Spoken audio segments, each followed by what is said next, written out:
Freakonomics Radio is sponsored by Southern New Hampshire University. The best investments are the ones you make in yourself, and no one knows that better than Southern New Hampshire University.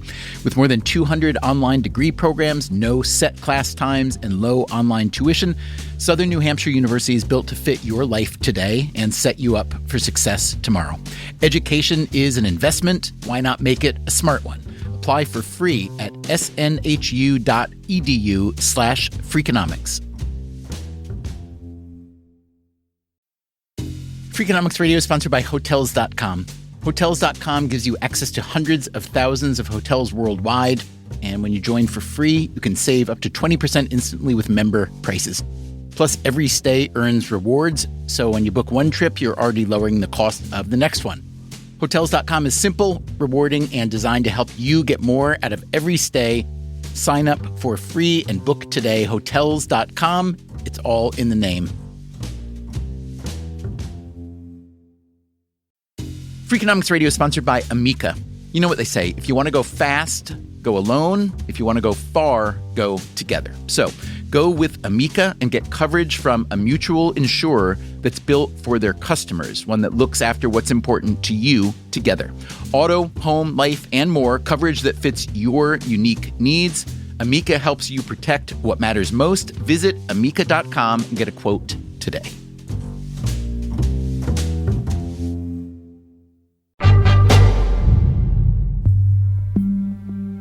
In our previous episode, we talked about the ever-expanding National Football League, which is already the biggest, richest sports league in history. The N.F.L. is a tight confederation of 32 teams that are essentially run as individual firms.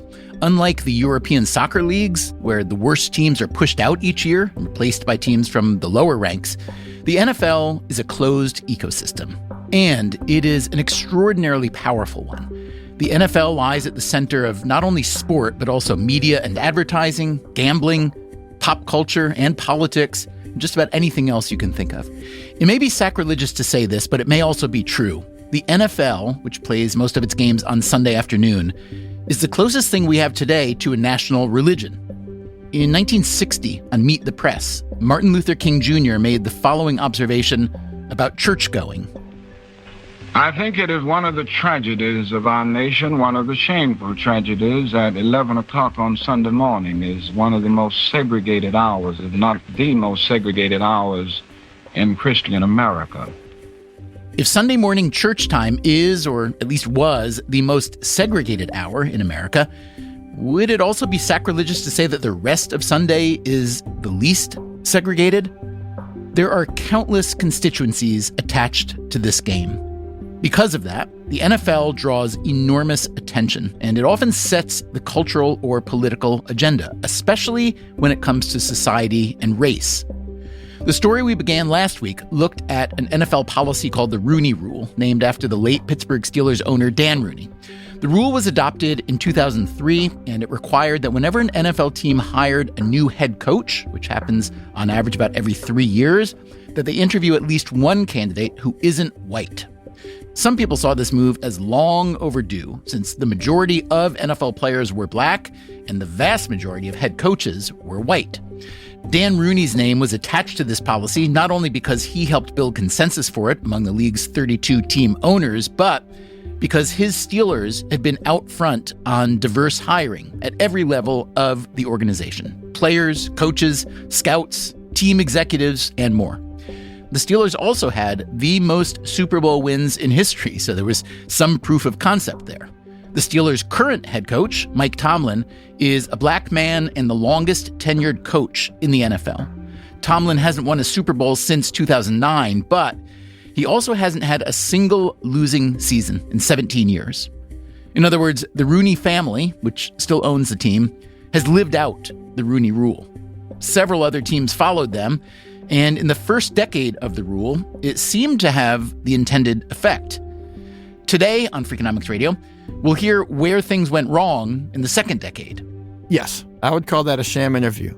And we'll hear how the Rooney Rule has reverberated in the corporate world, especially after the police murder of George Floyd. Yay, I hire a lot of diverse people and the fairies come and everything happens and there's sprinkled dust and it's great. Along with a massive wave of DEI policy, There has been DEI pushback. We'll hear some of that, too. Partisan actors stirred up new theories that the way to fight racial discrimination is with brand new racial discrimination. As for the NFL, how can you measure the Rooney Rule's long-term effect? So we collected data on over 1,300 coaches, and it yielded a data set of over 10,000 coach years. Try not to Google number of black coaches in the NFL today until the end of this episode, okay? By then, you won't have to.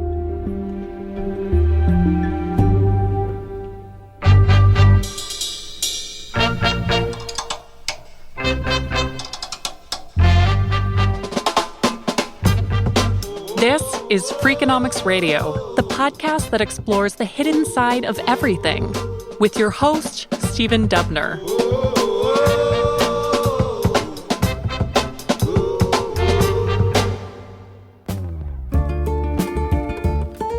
Let's start with Tynesha Boye Robinson. I go by Ty, and I'm the president and CEO of CappyQ, and we work with businesses and investors to embed equitable impact into their daily practices. Most people would call Boye Robinson a diversity consultant, but she is not a fan of that label. I always say equitable impact because diversity opens a drawer in people's heads that's usually people related. It's just, do you look like me? Are you the same gender? Are you the same race? Are you the same ethnicity? And to really build an equitable organization, it's really about, is our workforce reflective of our population? If you believe in all talent is created equal, then you would believe that your company should be recruiting people in a way that reflects the population. And if it isn't, there's something broken in your system that's keeping certain people out and keeping certain people in. So, in terms of equitable impact, how does she think about the NFL and the Rooney Rule? The Rooney Rule is really about making sure that you have a diverse slate when you're selecting and hiring people. That's it in its nutshell. There's so much about the league itself that's diverse that it's bizarre not to have an organizational structure that reflects its employee base. How are you able to navigate the needs of the employee base? Or even if you think about the consumer base, it's incredibly diverse. The NFL is such a powerful organization for bringing so many demographics together and feeling like one body. You may not agree on your politics or whatever, but if you're a Chiefs fan, you're like, Patty Mahomes, let's go. Yes, I love Kelsey and Swift. It's nice to think about the NFL in that way, as a big unifying force in America. And when you hear, as we heard last week, that the 32 NFL teams adopted the Rooney Rule in a unanimous vote, you might get a nice warm feeling. But it didn't take much digging on our part to learn that a unanimous vote isn't as meaningful as it may seem. Here is Jeremy Duru. He is a legal scholar at American University and the author of a book called Advancing the Ball, Race, Reformation, and the Quest for Equal Coaching Opportunity in the NFL. What I will say is that it wasn't 2 weeks after the rule, everybody had agreed to the rule, that it was totally flouted by an owner who just agreed to it. I think a part of it was, Stephen, all right, this thing, here's another equal opportunity initiative. Let's just agree to it and keep moving. Who was the owner who flouted it? Jerry Jones. Jerry Jones, Dallas Cowboys. And who did he hire as his head coach? Bill Parcells. And let's be clear. Bill Parcells, he's a Hall of Fame coach. He's a great coach. Nobody could argue that he's not. But this rule had just been put into place. What happened was Jerry Jones interviewed Parcells over the course of, I think, 11 hours during 2 trips, both of which he took his private jet to Jersey to interview Bill Parcells and come back. So 2 cross-country trips. And he called Dennis Green, who had previously been fired by the Vikings. Black coach. And they spoke on the phone for 20 minutes. And Parcells was hired. So now, wait a minute. You said he flouted the rule. It sounds like he lived by the letter of the law, if not the spirit. I wouldn't say if not the spirit, Steve. I'd say definitely not the spirit. You have 11 hours in person versus 20 minutes on the phone. So do you think of that as a total sham interview then? Yes. I would call that a sham interview. Did anyone say to Jerry Jones, hey, we, the owners, just agreed to this rule where we're going to require at least one minority interview every time you hire a head coach, and you didn't? What's the story? Did anybody confront him on that? Yes. The league looked into it, and they said basically what you just indicated earlier, which is, well, The rule says you're going to interview a person of color before the hire, and the club did that. Now, we recognize the club did not offer a full-throated interview to Green, but he didn't violate the rule. And then you had the Lions. The Lions situation, you had the general manager who desperately wanted a head coach for years. Steve Mariucci was the coach that Matt Millen wanted. Matt Millen being general manager. And when he became available, Millen basically said it was clear to everyone in the community as well as in the press, I'm hiring Mooch. That's the nickname, Steve Mariucci. I'm hiring Mooch. And so I said to some black coaches, could you come on for an interview? I want to be respectful of the rule, even though, it's going to be Mooch. And no black coaches would go in for the interview. Because they knew that it was useless. Because they knew it was useless. And in this case, the Rooney Rule's text was violated as well. It was after the experience of the text being violated by the Lions and the spirit being violated by the Cowboys that the league altered and strengthened the rule. By the next summer, the league had altered the rule to require a meaningful interview. And meaningful is defined as similarly situated. So if you interview one person in person, the other should be interviewed in person. If you interview one person for 5 hours at the facility, then the other person should be interviewed for roughly 5 hours at the facility. So there really did seem to be progress being made. It was expanded to the general manager ranks, and the general manager ranks increased with respect to diversity.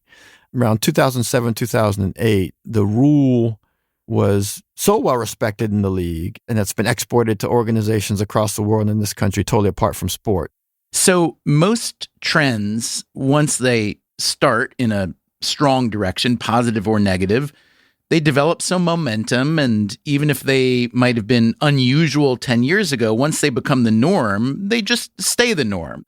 But that was not the case here, correct? That wasn't the case, no. That wasn't the case. So what happened? A number of things happened. When you have 32 different businesses, you're going to have those 32 different perspectives.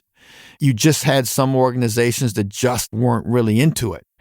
There seemed to be a reduction in commitment to equity in the league generally and to the Rooney Rule specifically. And did that reduction translate into a reduction in minority coaches? Yeah. It fell off a cliff from the mid-2010s up until the end of the decade. In 2018, the owner of the Oakland Raiders, Mark Davis, essentially admitted that he broke the Rooney Rule. The Raiders, like the Detroit Lions in 2003, had already picked out the head coach they wanted to hire, or in this case, rehire, John Gruden, who had a successful run as the Raiders coach nearly 2 decades earlier. This time around, once Mark Davis got a commitment from Gruden, he had his general manager conduct 2 perfunctory interviews with minority coaches. Gruden then signed a contract with the Raiders worth a reported $100 million over 10 years. He barely lasted 3 years, during which time he won just over 40% of his games, and he resigned in disgrace after the discovery of a bunch of his old emails that were filled with racist, sexist, and homophobic remarks. The Raiders were never disciplined by the league for violating the Rooney Rule when they hired Gruden, just as the Dallas Cowboys hadn't been disciplined earlier when they hired Bill Parcells. In fact, only one team has ever been disciplined for violating the Rooney Rule, the Detroit Lions, for how they hired Steve Mariucci. That produced a $200,000 fine, which in the NFL is pocket change. For what it's worth, Mariucci also bombed out as coach of the Lions. He won only around a third of his games, and he was fired midway through his 3rd season. These 3 head coach hirings, Mariucci, Gruden, and Parcells, are, of course, a tiny sample, but if you pay even a little attention to the NFL, you will recognize a pattern. Team owners hire coaches who look the part, who feel the part, even if they are no longer right for the part.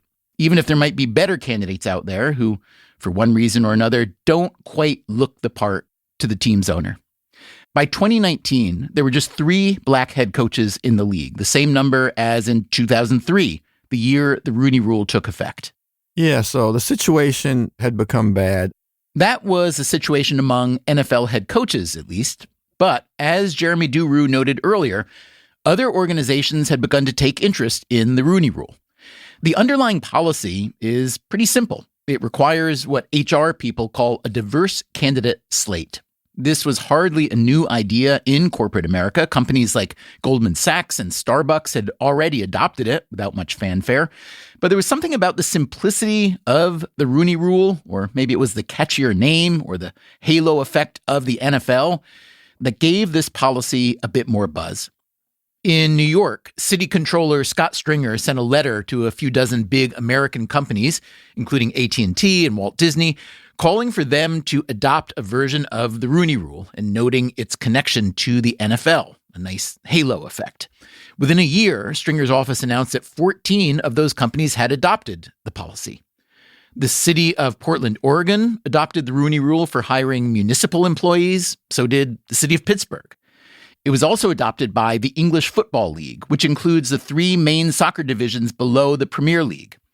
Back in the NFL, meanwhile, Dan Rooney had died in 2017, but the league kept building on his rule. In 2020, the policy came to cover not just general managers and head coaches, but also the head coach's 3 lieutenants, the offensive, defensive, and special teams coordinators. The new version of the rule also required that at least 2 non-white candidates be interviewed for each job instead of 1. Jeremy Duru again. And that was a result of a number of studies, including one from the Harvard Business Review, that indicated that when you have one person of color being interviewed in an otherwise homogeneous interviewee group, that person of color is automatically, albeit perhaps subconsciously, recognized as the outsider, the person who's just here to check a box. When you have more than one, let's say you have 2, that doesn't attach to both, right? Both of them are considered more seriously. They call it 2 in the pool, and the Harvard Business Review study revealed that when you have 2 in the pool, the likelihood of getting a person of color or a woman in the seat is much higher. And so these parties pushed through changes to the Rooney Rule, and that time period coincided with the spring and summer of 2020. Less than a week after the NFL made these amplifications to the Rooney Rule, a black man was killed by police in Minneapolis. After the break, the consequences of George Floyd's murder. I'm Stephen Dubner, and this is Freakonomics Radio. We'll be right back.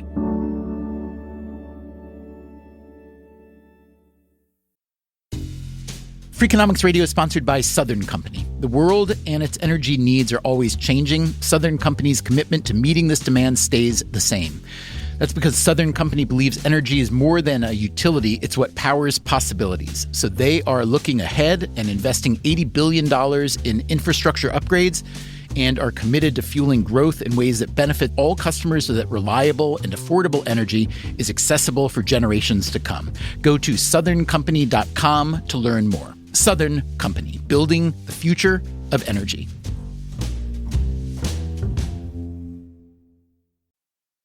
Freakonomics Radio is sponsored by Range Rover Sport, a vehicle that blends power, poise, and performance. With a distinctly British design, the Range Rover Sport is built to take on roads anywhere. Free from unnecessary details, its raw power and agility shine. Combining a dynamic sporting personality with elegance and agility, it delivers an instinctive drive. Its assertive stance hints at an equally refined driving performance. Defining true modern luxury, the Range Rover Sport features the latest innovations in comfort and convenience. The cabin air purification system, alongside the active noise cancellation, creates a new level of quality, comfort, and control. Terrain Response 2 offers 7 terrain modes to choose from, fine-tuning the vehicle for any challenging roads ahead. A force inside and out, the Range Rover Sport is available with a choice of powerful engines, including a plug-in hybrid with an estimated range of 53 miles. Build your Range Rover Sport at rangerover.com/US/sport. Freakonomics Radio is sponsored by TalkAboutPD.com.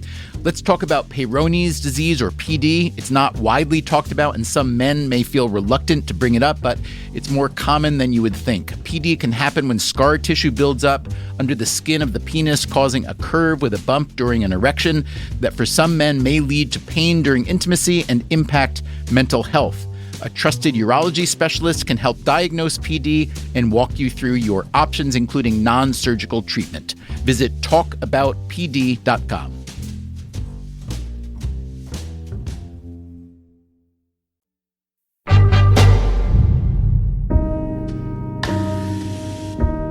In the spring of 2020, the police killing of George Floyd set off a wave of despair and protest that hadn't been produced by similar incidents in the recent past. Maybe it's because it happened during the early, terrible months of the COVID pandemic. Maybe it's because the incident was captured on video for everyone to see. Whatever the case, Floyd's death supercharged our national conversation on racial and social equity, including in the N.F.L. Roger Goodell, the league's commissioner, felt compelled to say this. We, the National Football League, condemn racism and the systematic oppression of Black people. We, the National Football League, admit we were wrong for not listening to NFL players earlier and encourage all to speak out and peacefully protest. We, the National Football League, believe Black lives matter.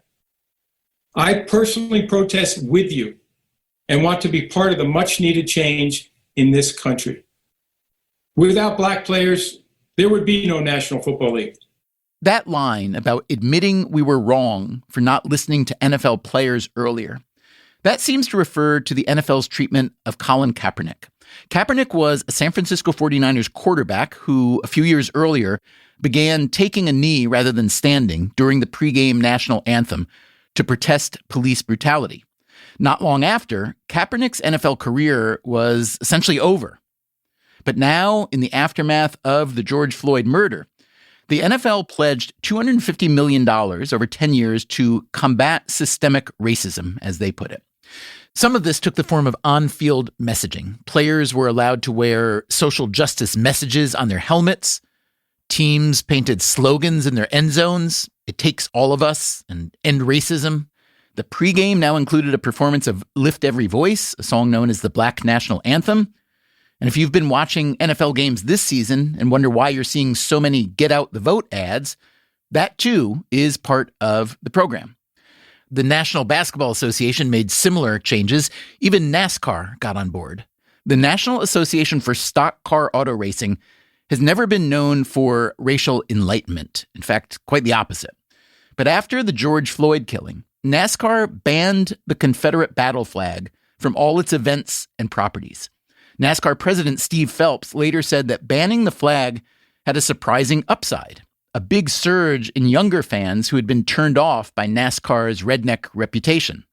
Back in the NFL, meanwhile, the George Floyd aftermath produced a further strengthening of the Rooney Rule. This time, the league used a carrot instead of a stick. Here's the carrot. If your team already had a minority coach or executive, and if another team poached that person, which happens all the time, then you would be compensated with extra picks in the college draft. You would literally get extra players for your team. In last week's episode, we spoke with Herm Edwards, a longtime NFL player and coach, now an analyst for ESPN. He told us what it was like to be the first Black head coach at every team where he landed. I also asked him what he thought of this policy of teams getting extra draft picks for losing a minority coach. Okay, so now you're telling me if you hire a Black coach, you get compensation. Really? What? I always tell people, he's just a coach. You're hiring a coach, man. When they hire a white coach, they don't give them anything. They'll say, I hire a Black coach, I get something extra? I mean, stop. It shouldn't have to come to that. It really shouldn't. And I get why they did it, but it's like, really, guys? Herm Edwards may not like this new policy. He may see it as patronizing. But the George Floyd killing had provoked a widespread racial reckoning, as it was often called, and all sorts of institutions and firms decided that diversity was good for business. Corporate America was particularly enthusiastic, usually in the form of a DEI hiring program that stands for Diversity, Equity, and Inclusion. In 2020, U.S. companies spent a reported $7.5 billion on DEI programs, a lot of money for something that many people hadn't heard of a year earlier. Many billions more were pledged to organizations and projects devoted to racial justice or racial equity. Even so, if you lined up all the CEOs in the Fortune 500 for a team photo, it would look like a team photo of all NFL head coaches a few decades ago. As of this recording, fewer than 2% of Fortune 500 CEOs are Black. Tynesha Boye Robinson says this shouldn't be too surprising. I think people overcomplicate DEI. And they're like, oh my gosh, diversity must not work because we poured millions of dollars into it. What happened? It's no different than saying, oh, you know what? I want to run a marathon. And then somebody just started running. And you're like, what the? There is a 42-week process where you train, y'all. You don't just get up and say, I'm going to run 26.2 miles. And that's what people did with their diversity efforts. They said, oh, George Floyd, that's bad. We don't want to be bad. We don't want to be racist. We're going to fix diversity. And then they having no infrastructure, having no training, having no muscles built, just threw a whole bunch of money at it and were surprised it didn't work. Whereas if I told those same people you needed to launch a new product because your lunch is getting eaten by your competitor, they would do strategy and analysis. They might pull in some consultants. They'd start off with a pilot. They know how to fix these problems. But when it came to diversity, their brains often went off and they went straight to action because they didn't know what else to do. And over the past few years, a lot of firms have been trimming their diversity programs. Tesla, Meta, Lyft, Home Depot, and other companies have cut DEI teams by more than 50%. And you remember those sham interviews we told you about in the NFL? They seem to have happened in corporate America, too. A recent class action lawsuit against Wells Fargo, the third largest bank in the U.S., accused them of defrauding shareholders by misrepresenting their commitment to diverse hiring practices. Wells Fargo had adopted a Rooney Rule-like policy, which required that half of the job candidates who interviewed for positions above a certain salary come from one of several minority categories: race, gender, disability, or sexual orientation. The lawsuit alleges that many of those candidates got interviews only after the job was already filled. Wells Fargo denies the allegations. The suit is ongoing. Meanwhile, in some circles, there is a fierce backlash against any sort of DEI policy, including the NFL's own Rooney Rule. A conservative nonprofit called America First Legal, founded by former Trump advisor Stephen Miller, filed a federal civil rights complaint against the NFL, arguing that the Rooney Rule is itself discriminatory and therefore illegal. We couldn't get America First Legal to speak with us, but we did have a conversation with someone who takes a similar position. The Rooney Rule, or anything that aims at quotas, headcounts, whatever they want to call them, doesn't do the hard work, the necessary work, the important work. And that's why they so fundamentally make things worse, even when they're good-heartedly trying to make things better. That is Scott Shepard. I'm the general counsel at the National Center for Public Policy Research. I was also the director of the Free Enterprise Project, which is our center's project that for about 20 years has recognized the leftward drift of corporations and has been the shareholder proponent trying to stand athwart that hollering stop. In order to be that shareholder proponent, Shepard's organization buys stock in the companies it wants to monitor. And how much stock do they need to buy?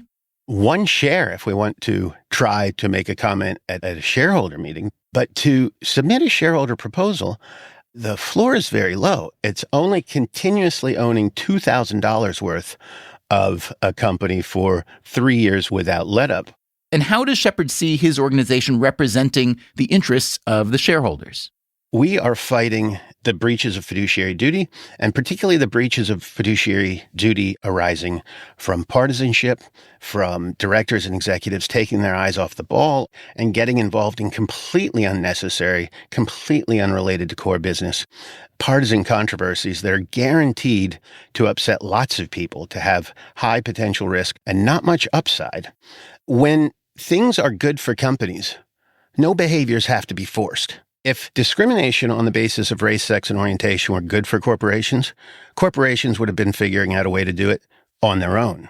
So your argument is that if it were good for the business would be doing it because they're competitive people in a competitive marketplace and so on. Let me port that argument over to the NFL. That's a very competitive environment. it's a league where there are really just 32 stakeholders, and they really do run and own the league, even though the league, acts as if it runs them. And they're all obviously competitive. They want to win on the field and off the field. Would you say the same is true about them, that in order to optimize their chances of success, whether it's on-field victory or business, that they would inherently hire the best people and that they're not leaving any good overlooked talent behind? Well, I have to preface this by saying I was a tiny little boy in the 70s in the center of Pennsylvania.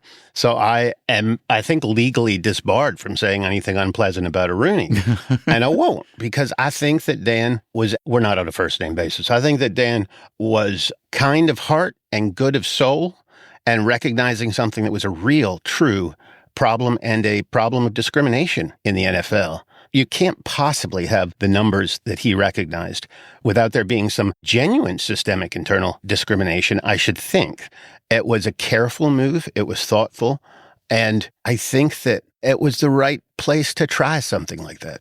It sounds like there's a but there that you haven't gotten to, but you're either unconvinced that it was the right move or you think it's gone too far or what?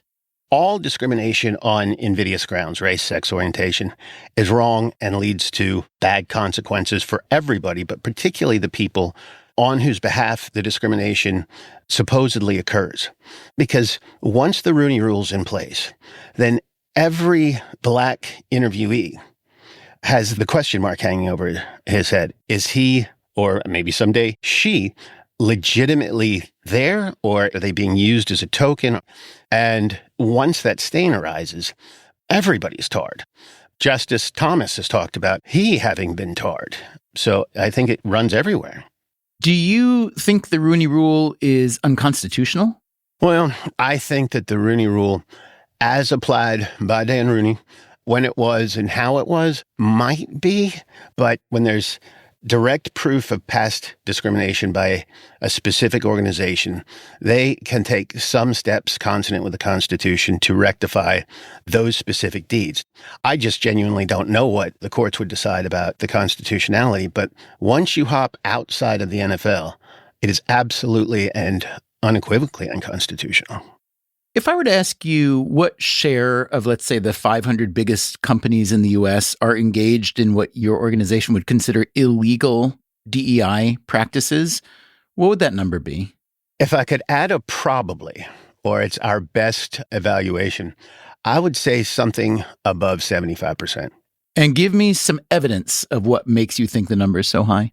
Well, our first bin of evidence is the gleeful declarations of discriminatory and unconstitutional behavior that so many corporations engaged in during the lockdown, the protests and riots, the George Floyd summer of 2020. It seems that everybody being at home, there were some miscommunications. And so certain departments just announced things that an objective legal department would have said, no, let's not admit to that out loud. Give me a for instance there. Here is a program that I'm certain that lots of companies, A, engaged in, and B, were proud to announce at one point. I think they've probably wiped all of that now. A lot of thought went into fairly sophisticated efforts to actually discriminate without triggering the constitutional bar. It worked in three parts. The first part was a diversity dashboard. Executives and directors who had the authority to hire, promote, make other human resources decisions knew the surface characteristics or private characteristics of everybody who reported to them.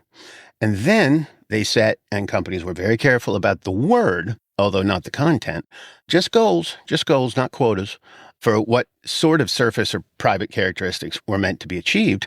And then, and this is the real clincher, those actors got bonuses if they hit those goals, not quotas. And that would be illegal. Why exactly? Why specifically?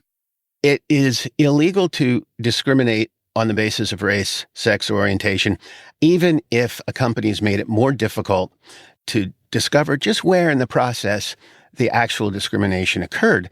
And we think that these corporations using this system made their problems much, much worse, because you can be harmed by illegal discrimination even if you're not a member of the class at whom the harm is directed. For instance, if you've got a person with hiring authority and it comes down to them to both make the discriminatory decision and to black box it, well, the incentive structure that's been established creates exactly the incentive for them to discriminate on the basis of race, sex, or orientation. And so it's a hostile work environment for them as well as everybody else. I understand you were part of a lawsuit against Starbucks CEO Howard Schultz and the company's officers and directors. Walk me through that, would you please, Scott? Sure. Our claim at base was one arising from fiduciary duty, as well as the Codex of Civil Rights laws. We said, and this is, I think, fairly clear black letter law, directors and executives may not take any action that violates law. And in other contexts, directors and executives rely on that obligation fairly heavily. But discriminating in the ways that Starbucks was discriminating, and they were using that tripart structure So this is the hiring component of Starbucks you're talking about, yes? Or other personnel issues or compensation? What did it include? We had 6 or 7 different examples, and they extended beyond hiring. I don't recall right now in what directions, but it seemed like, and this is, I think, a fairly telling word in this instance, it seems like fairly systemic race, sex, and orientation discrimination by Starbucks. So we brought suit in district court against not the company, but the directors and executives. And the luck of our draw with a district judge. Yeah, the judge didn't like your case at all. No, but it's interesting. The way I read his decision and opinion, he didn't dismiss on the grounds of any demonstrable law. In fact, one of the positions he cited, one of the things he indicated backed his dismissal and opportunity for Starbucks executives to try to sanction us, which was fairly unusual, was that, we're shareholders. If we don't like what Starbucks is doing, we can sell and buy another company. But if that's so, then the whole edifice of fiduciary duty law collapses, right? It cannot be the position of the American courts, much less a federal court interpreting state law, that fiduciary duty just doesn't really matter anymore. You can just sell your shares. And so we thought that was a very telling way of responding to that. We think it was proof of concept, and that when we get to a court more driven by obvious demonstrations of fidelity to law, we'll get different results, and others will as well. The judge in that case cited a number of reasons for dismissing the case, including that the plaintiff, that is Scott Shepard's National Center for Public Policy Research, was, quote, pursuing its personal interests rather than those of Starbucks, and that his organization has shown obvious vindictiveness towards Starbucks and lacks the support of the vast majority of Starbucks shareholders.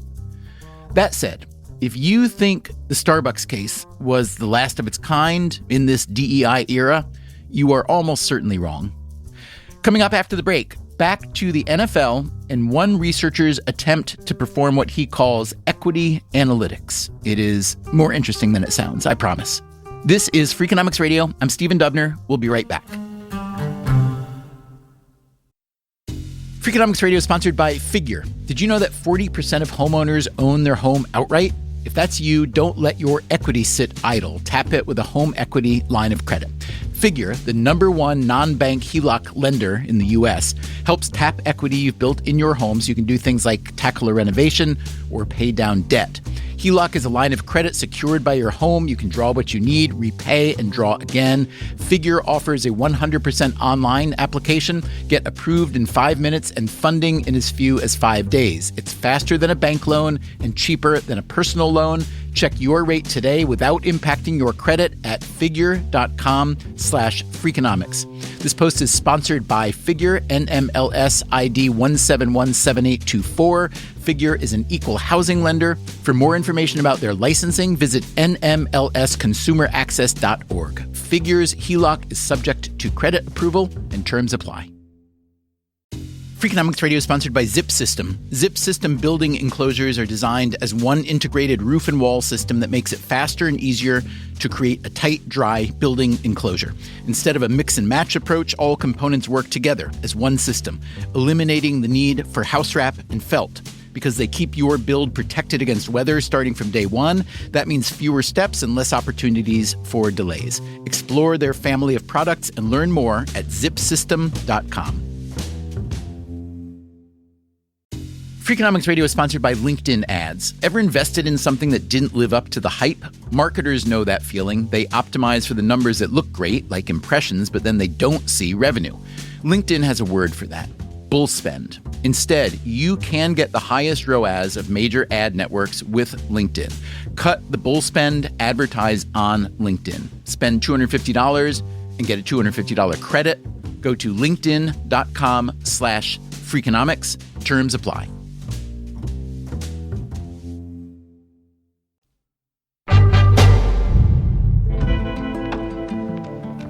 This is the second episode in our mini-series about the Rooney Rule. Here's a headline we gave the series: Did the NFL solve diversity hiring? So, did it? I'm not asking if it solved the problem for Starbucks or Wells Fargo or Meta. I just mean for the NFL. The problem, remember, was that the NFL had few black head coaches, even though most players are black and many coaches are former players.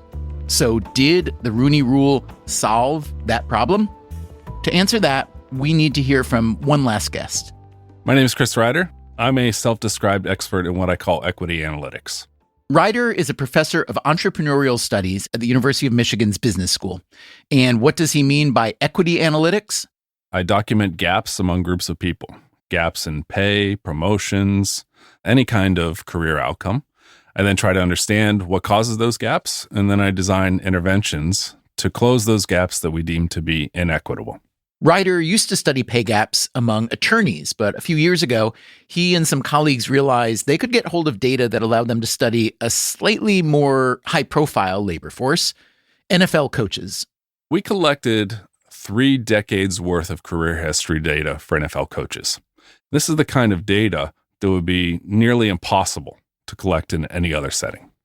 We went through NFL directories, websites, and we characterized where people started their careers coaching and what position for what team, and we followed them every single year until they left the NFL.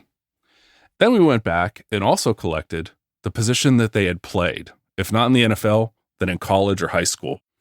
Moreover, across the National Football League, teams use the same objective measures of performance: points scored, yards allowed, turnovers. So we could compare people who are being measured according to the same objective performance measures. I couldn't imagine doing that in legal services. So we collected data on over 1,300 coaches, and it yielded a data set of over 10,000 coach years. But the data was even more robust than all that, both broader and deeper. For example, if we're just comparing quarterbacks coaches, we would hold constant passing yards, passing touchdowns, interceptions, quarterback rating, et cetera, of the players that they coach. For running backs, it would be rushing yards, rushing touchdowns, points scored.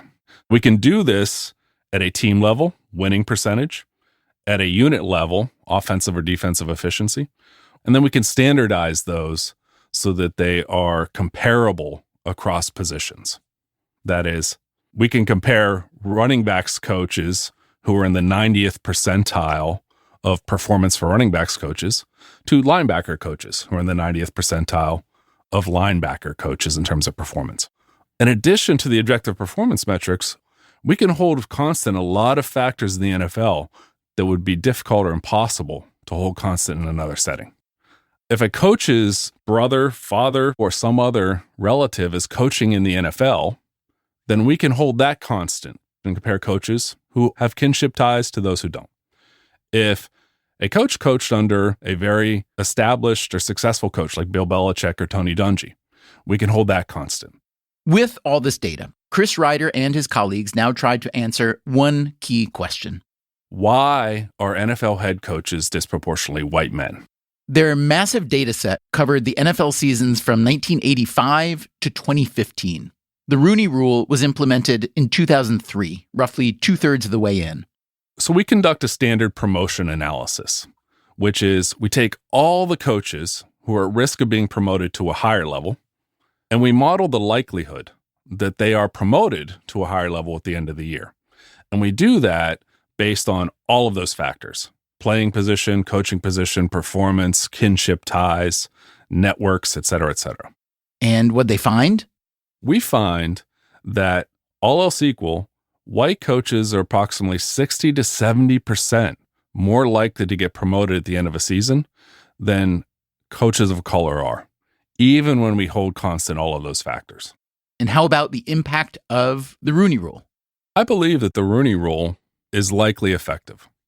If we search broad and wide for a candidate, we're likely to have a diverse candidate slate, and we should be more likely to hire a good candidate than if we zero in on a small segment of the candidate pool and select only from that niche. So intuitively, the Rooney Rule makes a lot of sense. The challenge is producing evidence that makes that belief unequivocally supported. So I have a proposition for an organization. If there's a leader out there that would like to settle this debate about the Rooney Rule, in January, when the coaching carousel comes to an end and the talking heads go on TV and we debate whether or not the Rooney Rule is effective, let's put an end to that. I just need one organization that hires many people, one leader who wants to run an A/B test, a randomized controlled trial, where some jobs are subject to the Rooney Rule and other jobs are not. When all those positions are filled, let's compare the representation among those that were subject to the Rooney Rule and those that were not. I will design the research. I will conduct the analysis for free. I just need one organization. And I think that if we have an organization that's willing to do that, we can know within the next year whether or not the Rooney Rule is effective. And if so, let's adopt it broadly. And if not, let's try something else. We asked Chris Ryder about an earlier research paper published in 2011, which found that the Rooney Rule was not responsible for producing more minority head coaches. We replicated that study, but we can only reproduce the result if we do one important thing, which is we limit the analysis to coordinators only. Coordinators, you will remember, are the head coach's lieutenants. There are usually 3 per team overseeing the defense, offense, and special teams. And when we limit the analysis to coordinators only, that is, we've dropped all the running backs coaches and defensive backs coaches and special teams coaches from our analysis, now we find that there is no racial disparity in getting promoted from coordinator to head coach. This suggests that if you can make it to the coordinator level, you've got the same chance of getting a head coaching job regardless of your race. And coordinator is the prior position for about 80% of first-time head coaches. So prior studies were incomplete. They didn't collect enough data to identify the racial disparity, which is at a lower level than coordinator. Those jobs are the one in which white coaches have a nearly 2x advantage in getting promoted over coaches of color. So ironically, the Rooney Rule was designed to increase leadership representation at the head coach level. So even if it was purely effective, it was being applied at too high a level to have the kind of impact that proponents would like it to have. What we do document is that if you look lower down the org chart, there is a huge disparity in getting promoted to that number 2 job. And now that Chris Ryder has done equity analysis on football coaches and lawyers, how does he think about the equity conversations that other big institutions are having or maybe not having? Recently, we've seen a lot of organizations backtrack on DEI, and specifically on equity. Why? Because it is difficult to define equity. It causes debate. It fosters disagreement. What I think is fair is different from what you think is fair. And I think that many organizations in doing this are missing the point of equity. We should not expect to ever arrive at a uniform definition of fairness. Leaders should be trying to integrate diverse notions of fairness in a way that recognizes the diversity of an organization, in a way that is inclusive of the people who are part of that organization. And only by doing that can we truly be equitable. I would suggest that organizations that are giving up on equity because it's hard to define are missing the point. As for the question of how the Rooney Rule has worked out for the organization that conceived of it, the NFL, we went back to Jeremy Duru. What would a team photo of this year's 32 NFL head coaches look like? So head coaches were 9 head coaches of color, 6 of whom are black. And the general manager ranks were around 9 general managers of color. Presidents of color were at 6, and there were none up until 5 years ago. Coordinators of color, the defensive side of the ball, about a third of the league's defensive coordinators are of color. On the offensive side of the ball, that's where the huge gap is. We've got no real representation. When I hear those numbers for head coaches, coordinators, and major front office personnel, they're the ones who are making the decisions to hire future coaches. That sounds like success, is it? I think there's success. Now, we must recognize there's a spectrum of success. Have we reached a point at which we don't need to be concerned about this? No. One thing that we saw from 2017 through 2020 is how quickly there can be backsliding. We have seen some success. I think we're on an upward trajectory, but you cannot take your foot off the pedal. You cannot abandon commitment to thinking about how we ensure equity in organizations, sports or otherwise. If you do that, I think you're priming yourself for a real loss. And thus concludes our 2-part series on the Rooney Rule. Thanks to everyone who spoke with us: Jeremy Duru, Chris Ryder, Scott Shepard, Tynesha Boye-Robinson, Herm Edwards, and especially Jim Rooney. Jim Rooney wrote a book about his father, Dan, called A Different Way to Win. There is a forthcoming audio version of the book that includes interviews with several key Pittsburgh Steelers, as well as current NFL Commissioner Roger Goodell and former Commissioner Paul Tagliabue. Also, if you run any kind of big organization that hires a lot of people every year and you want to help the Michigan business professor Chris Ryder run that experiment he mentioned to see if the Rooney Rule really works, send an email to radio@freakonomics.com. We will pass it along. Coming up next time on the show, did you know that 60% of Americans today work in jobs that didn't exist in 1940? We're constantly thinking of new things to desire, new services to offer, new goods and products. But what happens as our labor becomes more digital and less physical?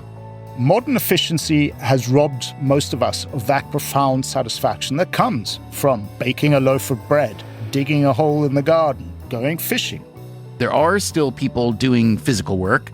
That's Bob. I've been up on that beam with him. That's the West Side Highway.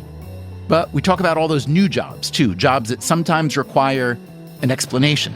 It's kind of nerve-wracking, I will be honest. Do you ever find yourself asking, what exactly do people do all day? We did. That's next time on the show.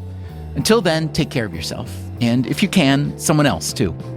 Freakonomics Radio is produced by Stitcher and Renbud Radio. You can find our entire archive on any podcast app, also at freakonomics.com, where we publish transcripts and show notes. This episode was produced by Teo Jacobs.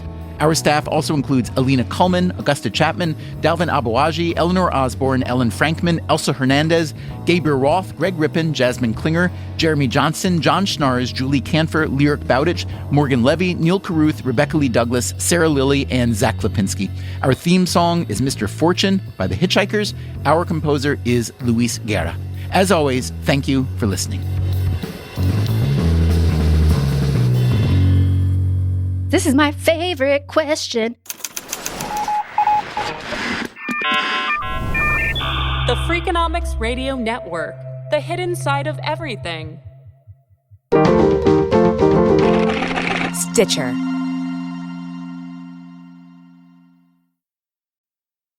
Freakonomics Radio is sponsored by Ozempic.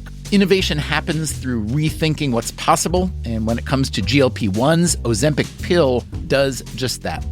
Learn more about Ozempic semaglutide tablets, 4 and 9 milligrams, by calling 1-833-OZEMPIC or visit Ozempic.com to view the medication guide and ask your doctor what's possible with FDA-approved Ozempic pill. Welcome back to Should I Get It Delivered? Contestant, you're out of food and your meds, but are too tired to get up. Do you A, pout, B, beg your roommate, or C, get Walmart to deliver it all same day? Same day? Who knew? Gonna go with C, Walmart. That is correct. Walmart offers same-day delivery for prescriptions, groceries, and more. I love not leaving my couch. Walmart. Who knew? Subject to availability, restrictions, medication exclusions, and fees apply. Shipping, billing, admin, payroll, marketing. You're managing all the things, so why waste time sending important documents the old-fashioned way? Mail and ship when you want, how you want with Stamps.com. Print postage on demand 24/7 and schedule pickups from your office or home. Save up to 90% with automated rate shopping. That's why over 1 million small businesses trust Stamps.com. Go to Stamps.com and use code PODCAST to try Stamps.com risk-free for 60 days.